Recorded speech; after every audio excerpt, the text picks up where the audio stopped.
দেশজুড়ে বাড়ছে হামি আক্রান্ত রোগীর সংখ্যা। প্রতিদিনই হাসপাতালে ভর্তি হচ্ছে নতুন রোগী। আজও হামের উপসর্গ নিয়ে ঢাকা সহ 2 জেলায় 4 শিশুর মৃত্যু হয়েছে। চিকিৎসকরা বলছেন, অসুস্থ শিশুদের হাসপাতালে আনতে দেরি করার কারণে মৃত্যুর হার বাড়ছে। জ্বর হলেই শিশুকে আইসোলেশনে রাখতে হবে, ভর্তি করতে হবে হাসপাতালে। 7 মাসের শিশু আব্দুর রহমান শরীর জুড়ে লালচে দাগ দেখে মা অন্তরা আক্তার ভেবেছিলেন সাধারণ অ্যালার্জি। শুরুতেই দেননি গুরুত্ব, তবে সেই অবহেলায় যেন কাল হয়ে দাঁড়ালো। লালাচে দাগ থেকে হাম, আর সেখান থেকে রক্তে ইনফেকশন হয়ে এখন ধরা পড়েছে নিউমোনিয়া।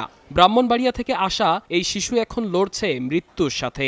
হাম হয়েছে আজকে 15 দিন ধরে, ওনার অবস্থা খারাপ। তো আমরা নেই না ডাক্তারের কাছে, আমরা এমনি চুলকানি মনে করছি, আমরা যাই না। এই হাম যেহেতু খারাপ, ডাক্তার বলছে এখানে রাখতে পারবে না, ও ঢাকা মেডিকেল নিয়ে যেতে পারে। এখানে ও হাম ছিল, হাম নাকি একটু কমছে, ওর রক্ত ইনফেকশন হয়ে গেছে, এই নিউমোনিয়া হয়ে গেছে, আমাদের ঢাকা মেডিকেল নিয়ে ভর্তি করাইতে।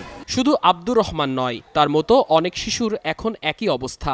রোগীর চাপ বাড়ায় ডিএনসিসি হাসপাতালের শিশু ওয়ার্ডে এখন তিল ধারণের ঠাঁই নাই। প্রিয় সন্তানের অসুস্থতায় উদ্বেগ উৎকণ্ঠায় বাবা মা।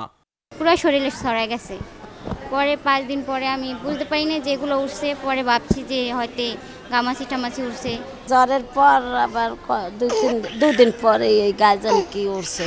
এখানে আসছিলাম, পরে বলছে যে এখন জ্বর আছে, সমস্যা নেই, নিয়ে যান, ওষুধ লিখে দিছে, এগুলো খাওয়ান, রেস্ট উঠলে আসবেন। ওষুধ খাওয়ানোর পরেই 5 দিনের মাথায় পুরো শরীর ভরে গেছে।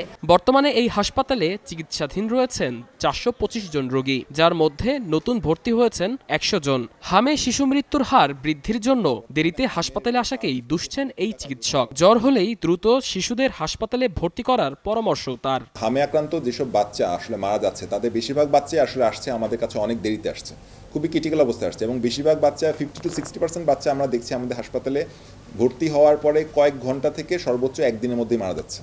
তার মানে হচ্ছে এই বাচ্চাগুলো এতই দেরিতে আমাদের কাছে আসছে যে ওই সময় আসলে একটা ক্রিটিক্যাল পিরিয়ড থ্রেশহোল্ড পাস হয়ে গেলে আসলে কোনো চিকিৎসা আসলে রোগীগুলোকে আমরা বাঁচাতে পারি না। সংক্রমণের এই ধারা স্বাভাবিক হতে লাগতে পারে আরও কয়েক সপ্তাহ। তাই আতঙ্কিত না হয়ে সবাইকে সচেতন থাকাই পরামর্শ বিশেষজ্ঞদের। সাদমান রাফিদ, নিউজ 24, ঢাকা।